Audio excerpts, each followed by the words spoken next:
Welcome to the Plan B CRNA podcast. I'm your host, Bobby Jones, and I'm so excited that you're here. The Plan B CRNA podcast is the only show made specifically for nurse anesthetists who are exploring options outside of their traditional career paths. This is the place to expand your mind and your goals as we uncover new ways to produce side income together. The mindset that we bring to any situation plays a key part in overcoming challenges and really enjoying our unique paths in life. On Thoughtful Thursdays, I like to explore emotional topics that are relevant to CRNAs and other providers. I think of this as my therapy, and I hope you learn some tips and tricks that you can use along your own journey. This episode is brought to you by On-Call Capital. On-Call Capital is dedicated to educating CRNAs and other healthcare providers about investing outside of the traditional stock market.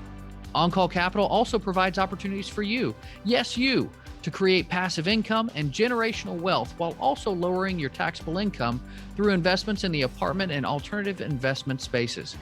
If you haven't hit subscribe yet, make sure you do that right now so that you don't miss an episode. Thanks so much for joining me today, and now on with the show. Welcome to Thoughtful Thursdays on the Plan B CRNA podcast. I'm your host, Bobby Jones. And as always, I like to start these shows off with a quote that gets me thinking. And boy, did this one do just that. We're about to take a bit of a crazy ride, so let's go ahead and get to it. Albert Camus once said, "In the depth of winter, I finally learned that there was in me an invincible summer."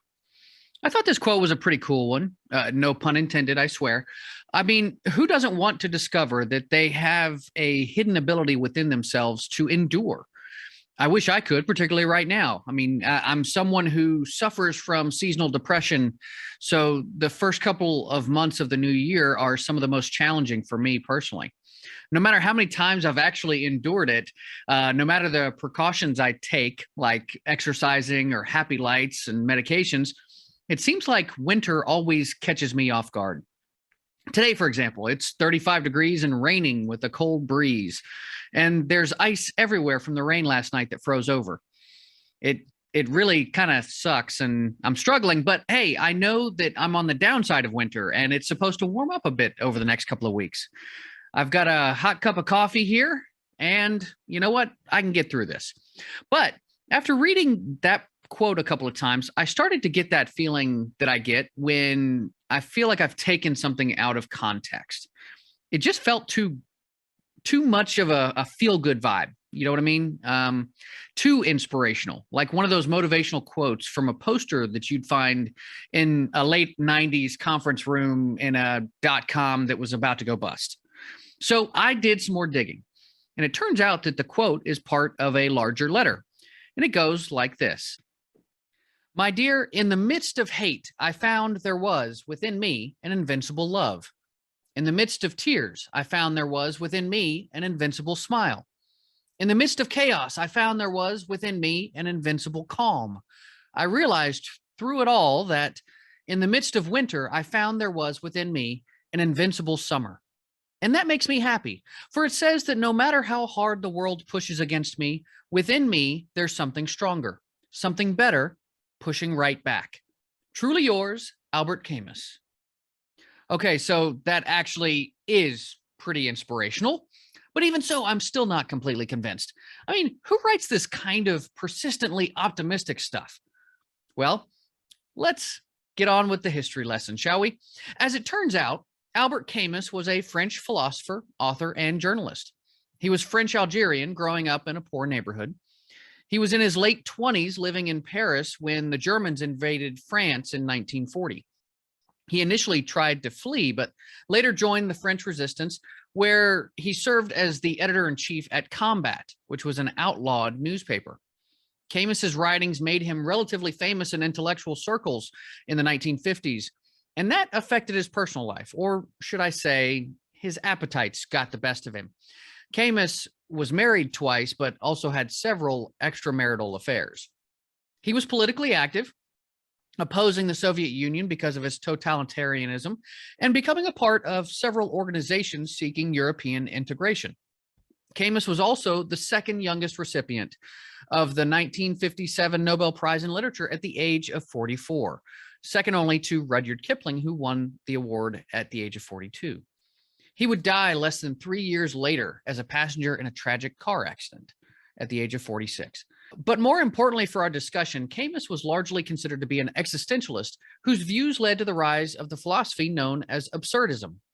He also did his best to reject the ideas of nihilism. So let's break down these three just a bit, shall we? First of all, each of these three philosophies stems from the human experience of anguish and confusion stemming from existence. There's an apparent meaninglessness of a world in which humans, nevertheless, are compelled to find or create meaning. So existentialists frequently explore issues related to the meaning, purpose, and value of human experience, with the idea that each individual, not society or religion, each individual is solely responsible for giving meaning to life and living it passionately and authentically. Nihilists, on the other hand, contend that it's pretty futile to seek or to affirm meaning where none can be found. They believe that human values are baseless, life is meaningless, knowledge is impossible, or that some sets or combinations of these entities just don't exist or are meaningless and pointless. Absurdism, at least according to Camus's views, hesitantly allows for the existence of some meaning or value in life.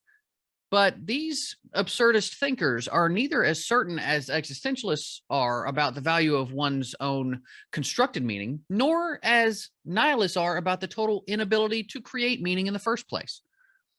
The concept of the absurd refers to the conflict between the human tendency to seek inherent value and meaning in life and the human inability to find these with any certainty. Camus believed that individuals should embrace the absurd condition of human existence, continuing to live in spite of the universe's silence and indifference to human life. Now, this has been quite the philosophical trip so far, so let's try to bring it together. For starters, Camus thought much more about these philosophical issues than I ever have, so feel free to take my applied meanings with a grain of salt. Personally, I think that our daily quote refers to Camus's efforts to create his own meaning and find his own strength in the face of World War II and the death and terror that he faced in his own life. But we shouldn't confuse his efforts as optimism. Camus didn't really do that. He thought hope was actually a terrible thing because it was tantamount to resignation, and to live is not to be resigned. But what Camus does offer me is a more difficult kind of inspiration. The uneasy sort that doesn't put a gloss over life, but looks upon it with eyes wide open. To me, he and his views are a reflection of the inherent paradoxical nature of living, absurdism and otherwise. While Camus claimed that, there was no reason for hope, that wasn't necessarily a reason for despair. In his short essay, The Almond Trees, he said the following: "Our task as humans is to find the few principles that will calm the infinite anguish of free souls. We must mend what has been torn apart, make justice imaginable again in a world so obviously unjust, give happiness a meaning once more to peoples poisoned by the misery of the century. It is a superhuman task, but superhuman is the term for tasks we take a long time to accomplish, that's all." Now, if I could only find a way to fit that all on a coffee mug, that would be pretty cool. Now, as usual, I have some links to information if you'd like to dive deeper on this subject.